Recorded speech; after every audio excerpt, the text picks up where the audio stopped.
Yes, Lord, thank you so much for the truth of those words that we have just sung together, that you will hold us fast.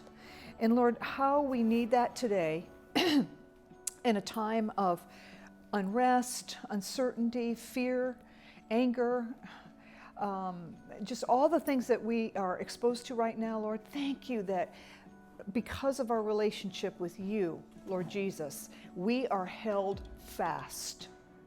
That you love us so much that you would give your life so that we could have a relationship with you eternally. Wow. And so, Lord, as we feel disheveled and concerned and fearful even, Lord, help just put our minds on you. Help us to change the channel of our minds, as we've talked about so often.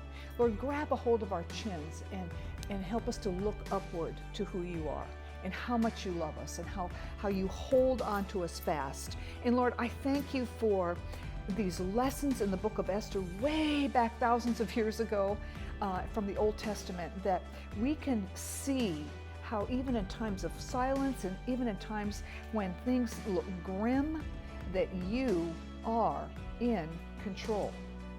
And how we can apply those truths to our lives right now when we feel that things are, we don't know who's in control of what anymore, but we know you are. Thank you, Lord. Thank you, Lord. I pray for our country. I pray that you would put back together the dissension and the anger and the divisions that we see all around us. And I just pray, Lord, that there would be a banding back together as people, as neighbors, as friends, and that you would heal our land, Father. We pray for that. We thank you that you care about the details of our lives, the molecules of our lives.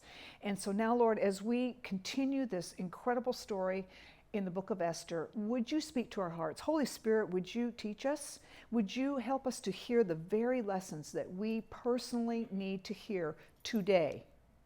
Help us to apply them. And it's in your mighty name that I pray. Amen, amen, amen.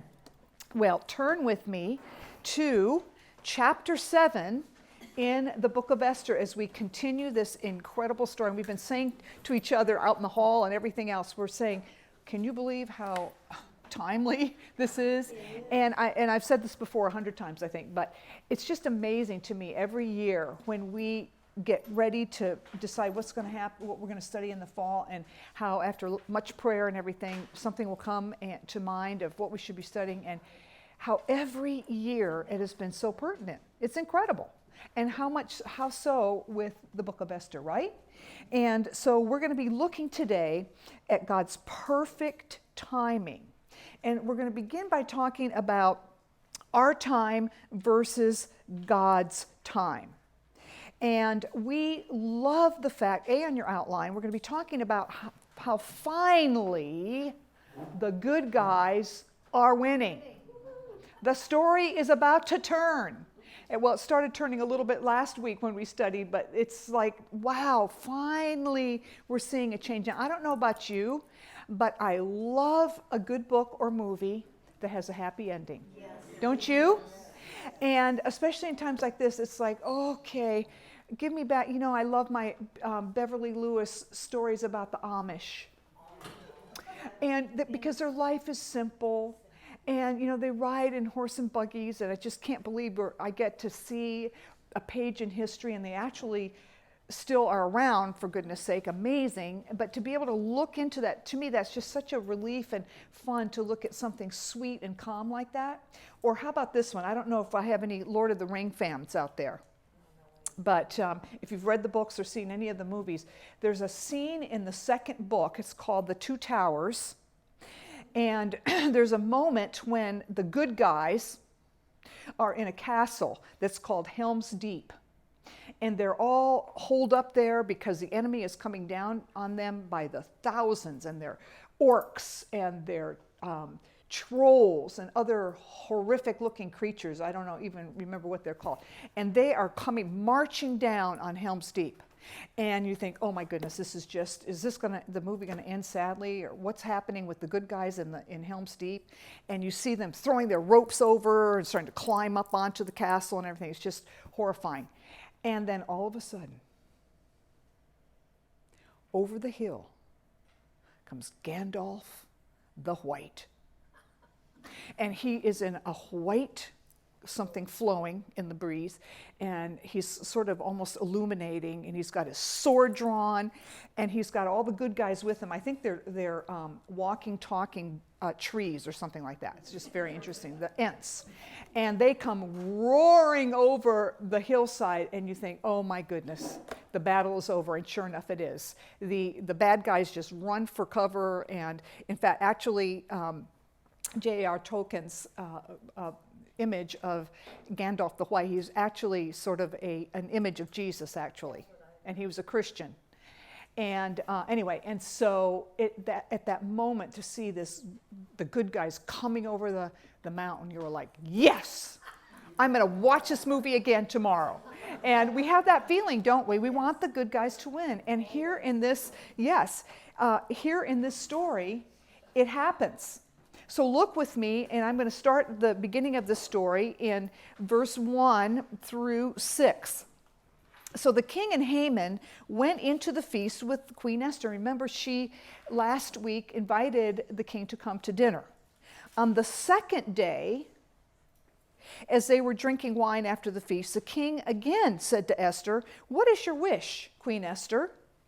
It shall be granted to you. And what is your request? Even to half of my kingdom it shall be fulfilled."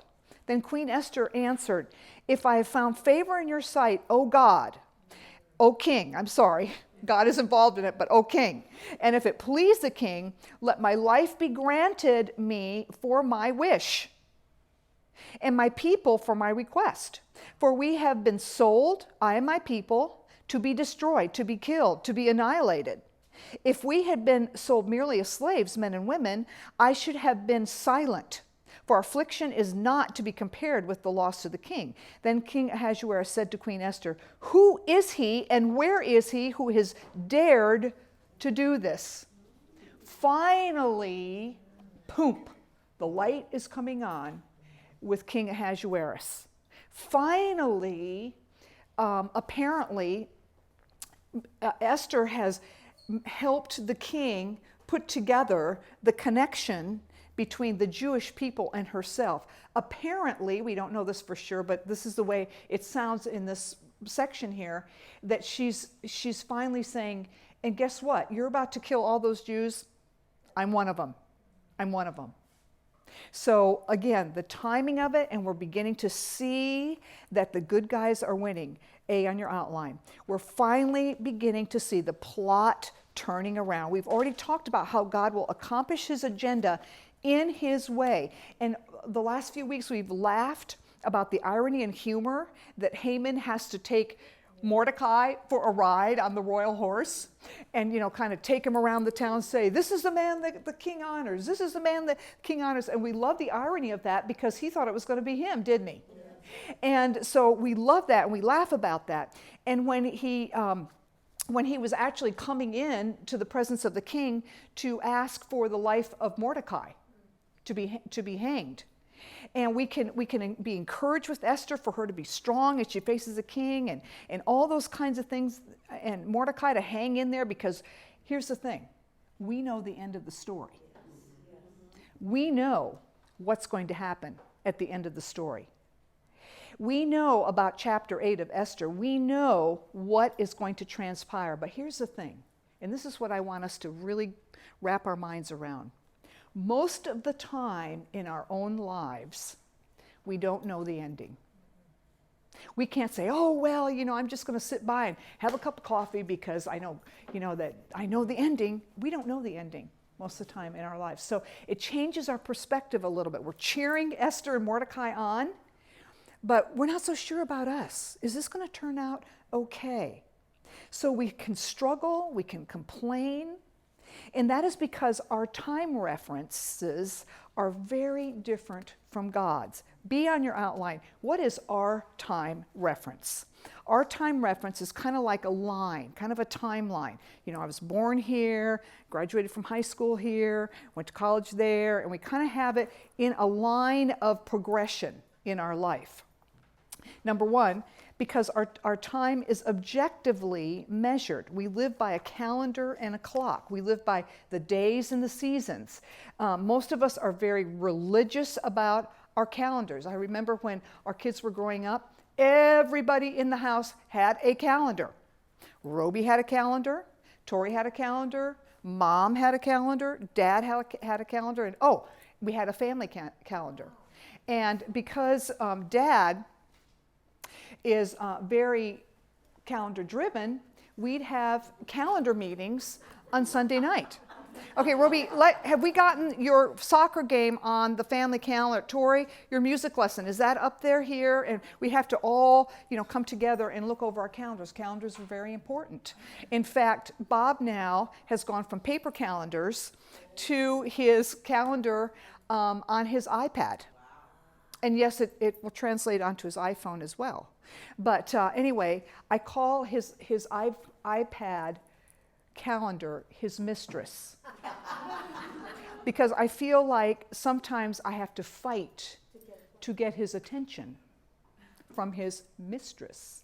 Anyway, our entire lives are oriented around this perspective, the element of passing time. New Year's Eve, I don't know if you're this way, but New Year's Eve was always extremely depressing to me. Isn't that terrible to say that? On New Year's Eve, everybody's saying, okay, let's, ring the new year in and, all that kind of thing. And I was always, this is the last year that Tori's going to be here before she goes to college. Or, oh my goodness, and it was always a sad time for me because of the changes that were going to come around in the new year. But everything we measure, is so geared to our calendars. Watching our children grow before our eyes is a measure of time. Wow. Number two, first of all, it is objectively measured. Our time is tangible. Events are seen, we can record them. And our times, the times in our timeline are touchable and present. They are tangible because they're so wrapped around our senses. If you go into a store by the end of October and you can start to smell pine and all that, what immediately comes to your mind? Christmas, absolutely. We associate our senses with time passing. In fact, I don't even like to go in the stores in October because I'm like, I have not even gotten past Thanksgiving and I don't want to think about pine trees and decorations and all those kinds of things. Or when we feel heat, summer. And so much of our understanding of time is linked to our senses. Number three, time is rarely ignored. We wish we could. We wish we could shut it down for a moment. And if you're like me, the moment I wish I could shut it down the most is when I turn on the light in the bathroom and have to look in the mirror to put on my makeup. And I think, oh my word, there are a couple extra ones today. And it marches on, it continues, it never quits. We rarely are even unaware of the time of day. Now, I don't want you to look over at the clock on the wall, nor look at your watches, but I bet within 15 or 20 minutes, you could tell me what time it is right now. We're very aware of the passage of time. All of this is completely untrue of God. Completely untrue of God. C, what is God's time perspective? He does not operate in our limited time reference at all. Number one, his time is without boundaries. Instead of a timeline, he is unlimited because he is eternal. His time is immeasurable, number two. He created time to order our lives. He does not need that order. He does not need to be restricted by it. Therefore, he doesn't operate within the time as we know it, and we're so bound to it, but he is not bound to it. And the sooner we learn that, the less frustrating we will feel, less frustrated we will feel, as we wait on him to work. His time is not our time. He is seeing it from an eternal perspective. Time was given to us. Wish he hadn't, but whatever. 3, his time is absolutely intangible. In contrast to our world being so limited by the tangible, the senses, he is not limited by the senses or any other real, quote unquote, that we know. He is the creator.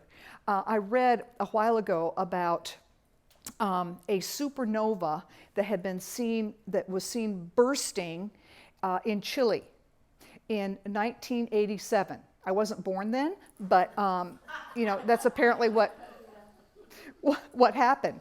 And the interesting thing was the reality of the bursting of the nova was that it happened years prior to that. And the light took that long to be translated to Chile for the Chileans to see it bursting. And that is so illustrative of the fact that God is in control of time. And that's just one little tiny particle of the eternal time frame that God has. The billions and billions of galaxies and stars and so forth that he created. All that to say that our timeline does not restrict the Creator God. Because of that, sometimes God seems to be silent for periods of time. And therefore, sometimes feels unfair maybe in our hearts. Wait a minute, I've been praying about this for how long now, Lord? Are you hearing me? Sometimes we feel. So we're going to talk about that for just a little bit. Next on your outline, when God seems silent. Great Philip Yancey quote. No matter how we rationalize, God will sometimes seem unfair from a person trapped in time. Only at the end of time, after we have attained God's level of viewing, only then will fairness reign. Until then, we will not know and can only trust in a God who does know. Wow. Is that in your books? Yes. Good, because that's something that I want to read really every morning during devotions. That is so true. Until we are past our time, we will not understand who God is as far as time is concerned. A, is he silent? Is he silent? If we learn anything from the book of Esther, we want to internalize this concept that God operates in his own time frame, in his sovereign way. Number 1, yes, there are times when he is silent. But that does not mean he's ignoring us. That does not mean he isn't working. That does not mean that he's not aware. We've seen that repeatedly in the book of Esther. Silent, but certainly there. And we see that throughout the Bible. One of the most dramatic ones is perhaps Job. In the book of Job, when he was going through such a difficult time in his life, and he was sort of like, where are you, God? And do you remember how God responded?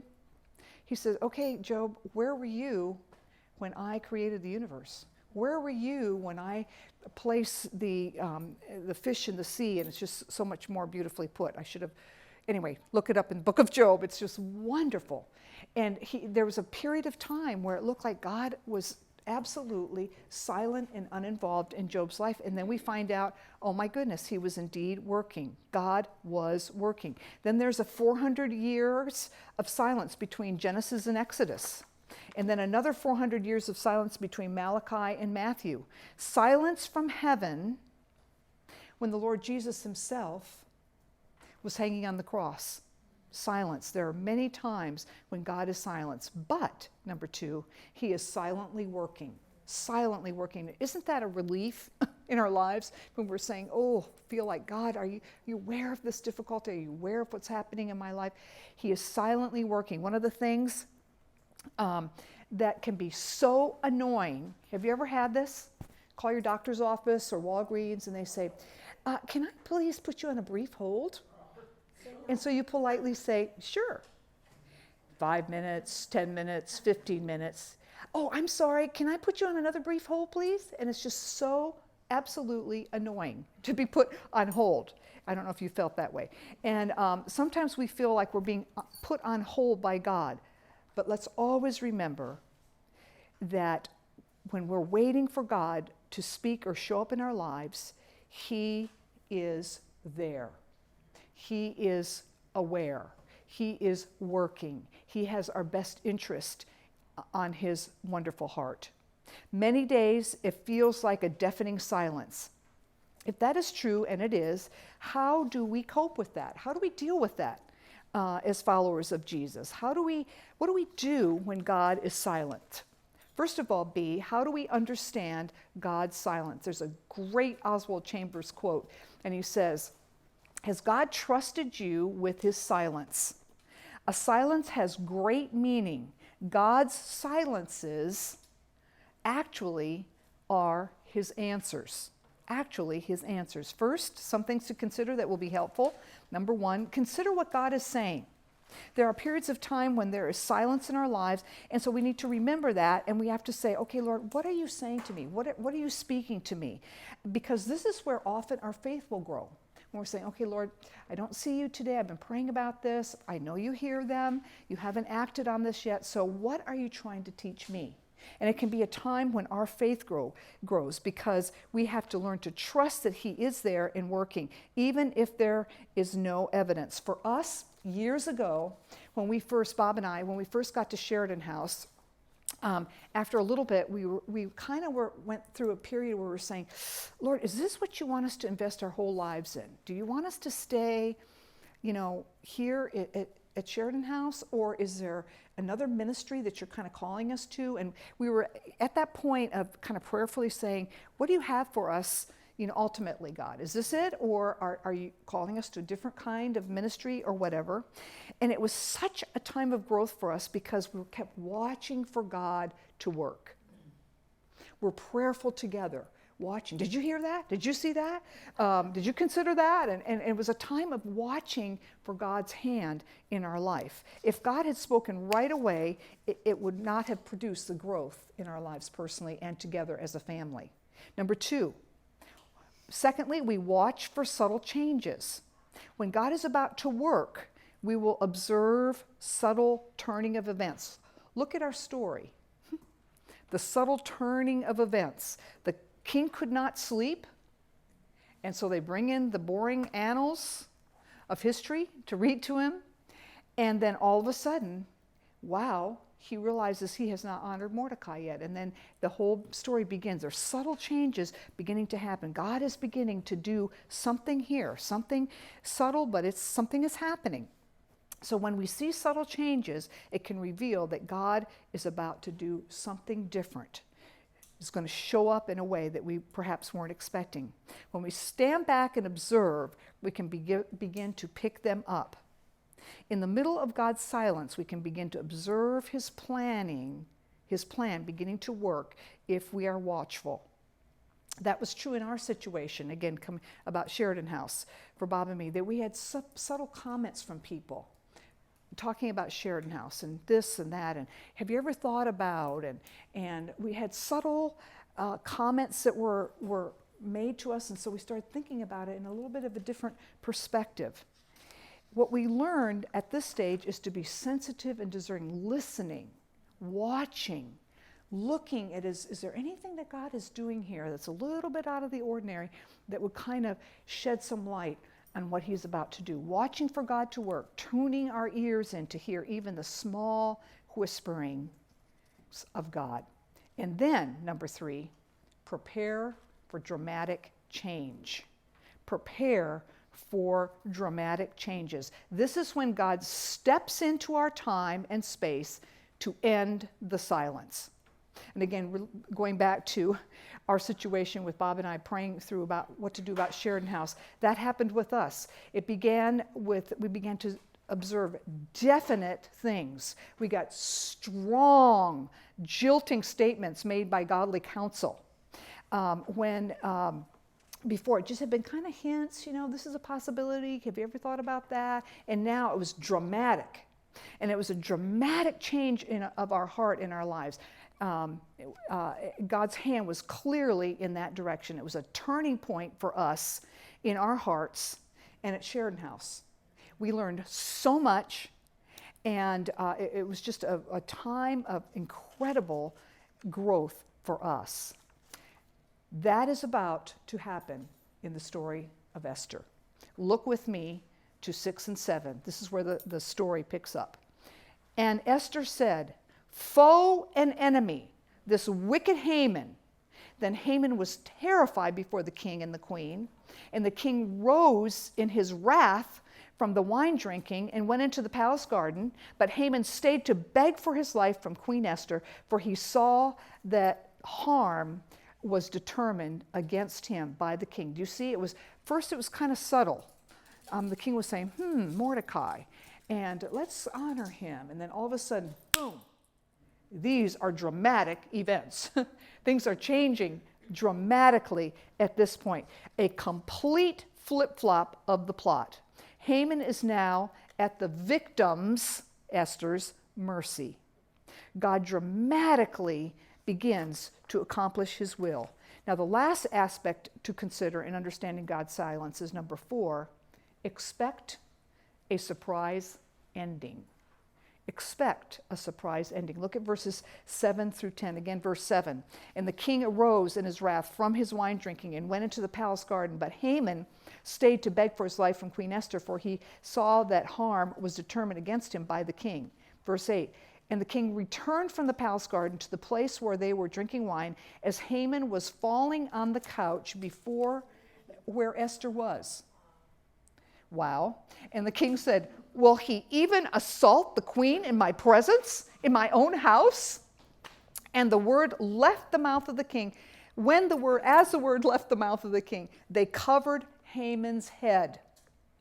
Then Harbona, one of the eunuchs in attendance on the king, said, "Moreover, the gallows that Haman has prepared for Mordecai, whose words saved the king, is standing at Haman's house, 50 cubits high."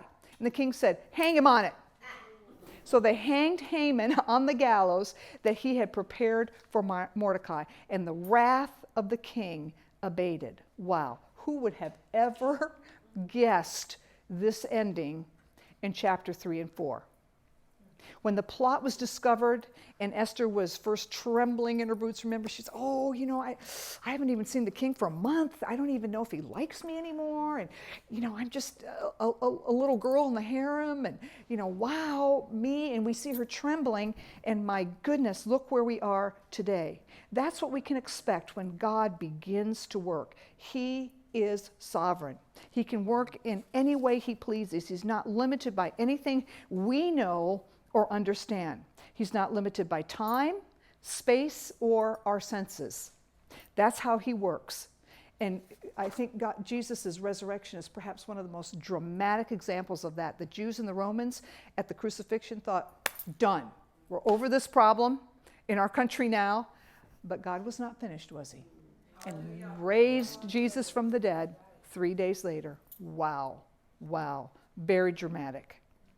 He isn't limited. God will have his way in whatever way he chooses. Knowing these truths about God's silence is great, but how do we cope with them realistically? How do we do that? Number C on your outline. How do we cope with God's silence? Another great quote by Oswald Chambers. A wonderful thing about God's silence is that his stillness is contagious. It gets into you, causing you to become perfectly confident so that you can honestly say, I know that God has heard me. I know that God has heard me. So let's take a look at 3 R's in coping with God's silence. 3 R's. First one, realize. Realize the silent period is neither accidental nor fatal. This is a learning time specifically designed for your growth, my growth, and an orchestration of God's perfect plan and timing. Realizing that there's something going on with this silence. God is trying to teach me something. He wants me to grow in a certain particular area. Our job is not to fret, but to learn to be sensitive for his voice, tuning our hearing for the audible changes that begin to happen, noticing things. That's a different direction than I thought we were going, and being watchful about what God is doing, realizing. Number 2, remember that God's working are unrelated to our limited perspective. Multiple times in the last weeks, we've talked about the perspective of an eagle, flying high above the world and can see, all the things. And we've talked about how fun that would be someday to be able to see the world from that kind of a perspective of flying high. Well, imagine the perspective of God, who created the eagle. He has an eternal, sovereign perspective. We know that in our heads, but we need to trust that in our hearts. We need to trust that he's got a perfect perspective. Number 3R, third R, remind ourselves that there is no coincidences in life, nor is there luck or fate. And I'm trying to remove the word good luck from my mouth because there is no such thing. God is in control. The events in our lives are sovereignly planned. We need to trust his justice and his motives. We need to trust in his power. He's not in the heavenly places wringing his hands saying, oh my goodness, can you believe this pandemic that's hit the world? Can you believe this virus? Oh my goodness. And wow, what's happening in the United States of America during this election season? What's going on? He's not up there wringing his hands. He is well aware of everything that is going on in our presence. Wow. We have talked about this so often, but nature itself, I talked about last week too, nature itself is such an example of that. Sun coming up every day, sun going down every day. Up north and other places, seasons happen. Fall happens, the leaves change, they fall off the trees. And then winter happens and the cold weather sets in, and people that are up north get to wear jackets and nice sweaters and things like that. Seasons happen. As we look at nature and see the consistency and the dependability, it helps us know that the one that created nature is consistent and sovereign and in control. Wow. But it's especially hard when things get rough in the silent times. So we need to remember this. And in those days where we think, God, are you hearing me? To go through the exercise of those three R's. Now, we cannot leave this passage without observing again some character qualities. That's one of the fun things that we have enjoyed, is learning from the good things we see and the negative things we see in people's characters. Let's look for a minute at character qualities that we observe in Esther during this particular season. A, she was sensitive to God's leading. Verses 1 and 2. Again, so the king and Haman went to a feast with King Esther, and then on the second day, as they were drinking wine after the feast, the king again said to her, what is your wish, Queen Esther? It shall be granted to you, and so forth. This was the second banquet. Is that kind of amazing? I mean, if you think about that, obviously God's timing for her to address the issue on the second night was to have the night when the king had insomnia and the records were brought in and he realized that Mordecai had not been honored. We needed that little blip in the story. And so we see the sensitivity to God's leading that she called for a second banquet. She didn't know that the king was going to have insomnia that night, but she sensed that God was saying, have another banquet.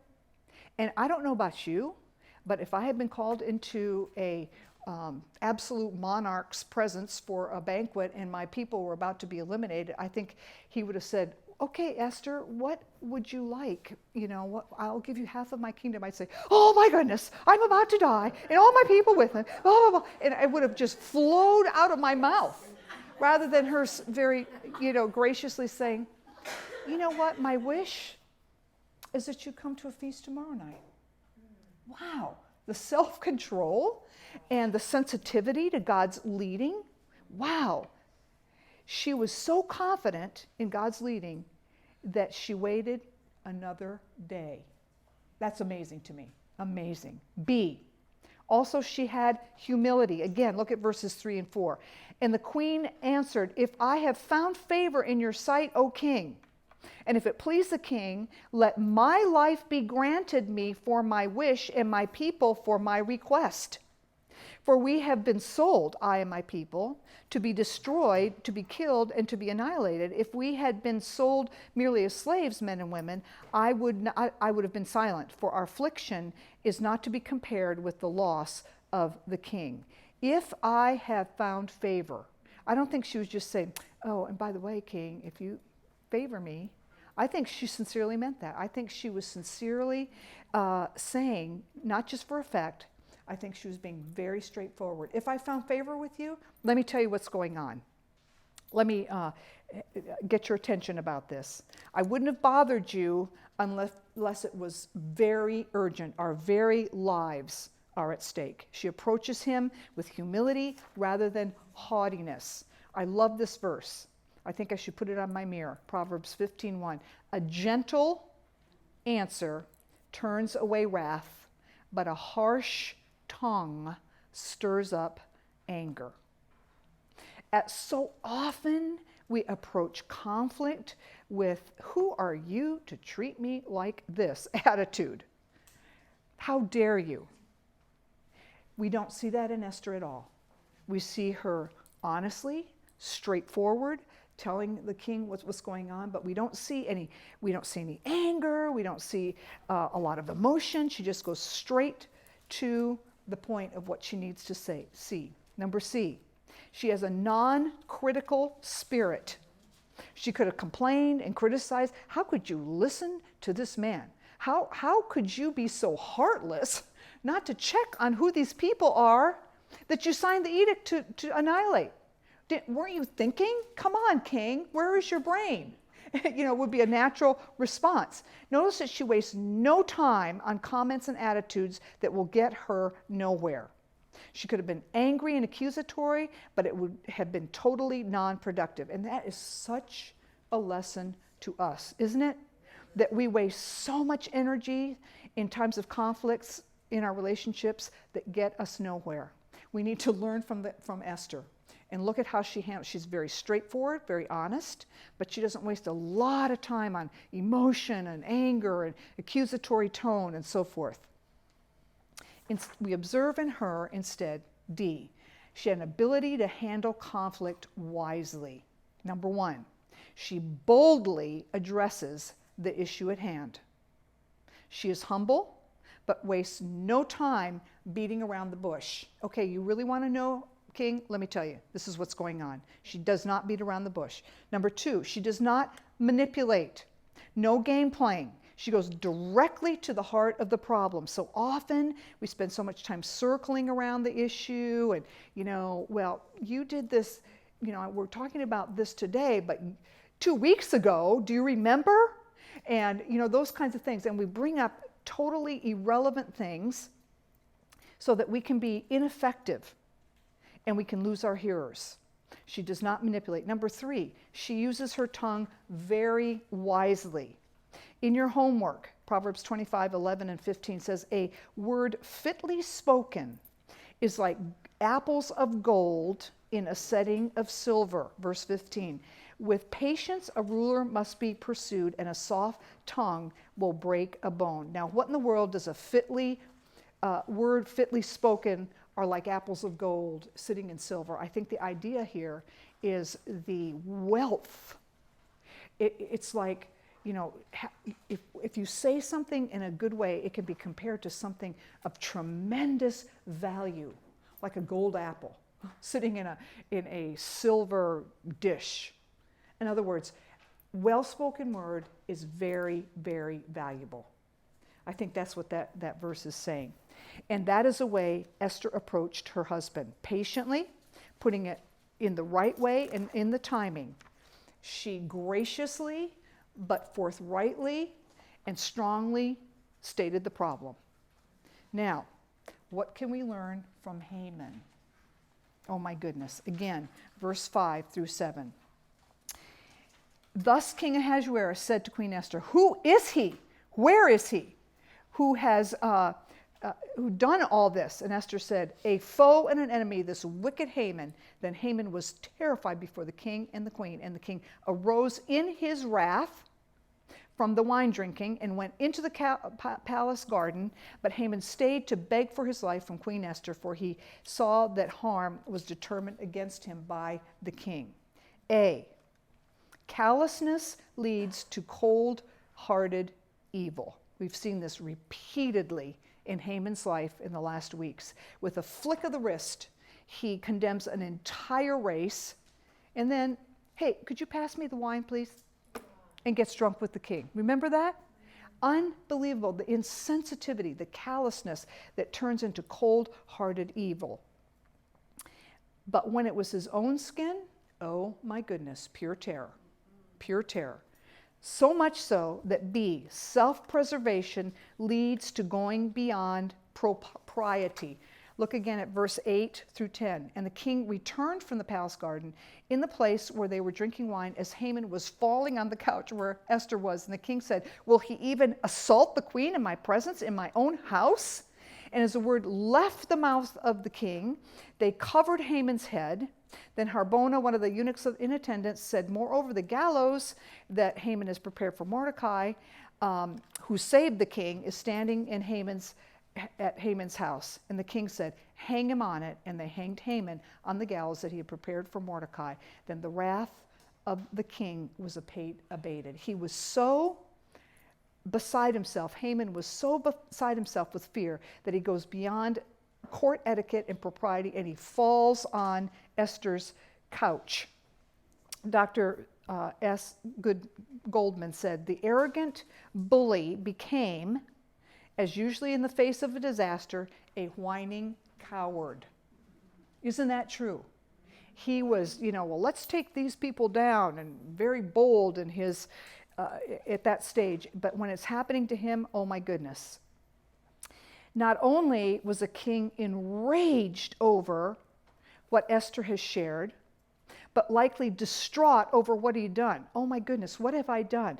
The edict was irrevocable. And so it's like he said, I just need to go out in the garden and think, what am I going to do here?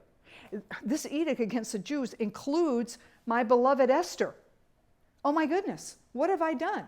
How am I going to get past this? How am I going to turn this around? And so I think part of it, his anger and his being distraught, he went out into the garden to think. And when he gets back and sees Haman throw himself at the queen's feet, he thinks that he's actually molesting her. Wow. C, when we are self-absorbed, we can be friendless. Notice it said in the second part of 8, they covered his head. And that means he was condemned to death. Also notice verse 9, when you're a bragger like Haman, it's interesting how quickly your friends disappear. Isn't that interesting? Hey, king, by the way, did you know that Haman built some gallows to hang Mordecai on? One of his, one of the people that probably served under him, and yet quickly, how it changed against Haman. Wow. In summary, the real lesson here is that God will be victorious in the end. God will be victorious in the end. Haman is a symbol of the evil one, of Satan. God will prevail in the end. Proverbs 11:8 says, for behold, the day is coming, burning like an oven, when all the arrogant and all evildoers will be stubble. Malachi 4:1, the day is coming, when he will set them ablaze, says the Lord of hosts, so that it will leave them neither root nor branch. God is going to end the tyranny of the evil one in our world. Isn't that wonderful news? Wow. We can be confident in that, and we can be comforted in that. As we look around the evils of the world and the innocents being hurt, God and righteousness will win out.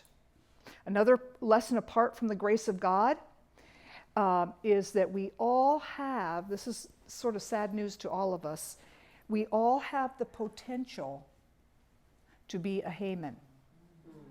We all have that sin nature in us. Jeremiah 17, 9 through 10 says this, "The heart is deceitful above all things and desperately sick. Who can understand it? I, the Lord, search the heart and test the mind to give every man according to his ways, according to the fruit of his deeds." We all have, are sinners and have the propensity, let me say that again, propensity to yield to that sin. Unless we've received the sacrifice that Jesus made for on the cross, we all have the potential to allow that sin to grow in our lives. But when God forgives us, wow, we are free from being ruled by our sin nature. We are free to follow God. We are free to become children of God. We are free to allow the Lord's goodness to flow over us in righteousness. Wow, how beautiful is that? The final question is, what am I focusing the energies of my life on? What am I focusing on? Am I like Haman, focusing on this world's baubles, like power, prestige, fame, and all those things, money, having things? What am I focusing on? Or am I focusing on the things that are eternal, making our goal to please the Lord, to please the Lord, to please the Lord? Charles Swindoll said this, "When will we ever learn at the precise moment when it would have its greatest impact, God ceases his silence and in sovereignty makes his moves. And when he does, it's full of surprises." Boy, didn't we see that in the story. And may we witness it in our own lives, because if he loved Mordecai and Esther, he loves you and me and wants to work in the same way in our lives as well. Let's pray together. Heavenly Father, how again we thank you for this true story from the Old Testament from thousands of years ago, and how the truth resonates in our lives here today in 2020. Wow. What's true then is true today. And so, Lord, I pray that we would take deeply into our hearts what we have learned and what you are showing us through this book of Esther, that you are in control of all events. You are in control of history. You are in control of nature. You are in control of our lives. And in those times when you seem silent, in those times of fear, in those times of uncertainty, Lord, if we would just learn to listen and wait for you to work in the way that you know is best in our lives. May we have the graciousness of our role model Esther and Mordecai to respond in those terrifying times, difficult moments, to listen for you, follow your lead, follow your instructions, and carry out the things that you've placed on our plates to do. Thank you, Lord, for caring about the little, minute details of life. And thank you, Lord Jesus, that through you, we don't have to be a Haman. We can be free. That we can have a propensity to do the right thing. That we can follow your lead. We can do the right things in our lives. Thank you, Lord, that you made that possible by taking our penalty on the cross for our sake, so that we could be freed. Thank you, thank you, thank you. And it's in your mighty name I pray. Amen. Amen, amen.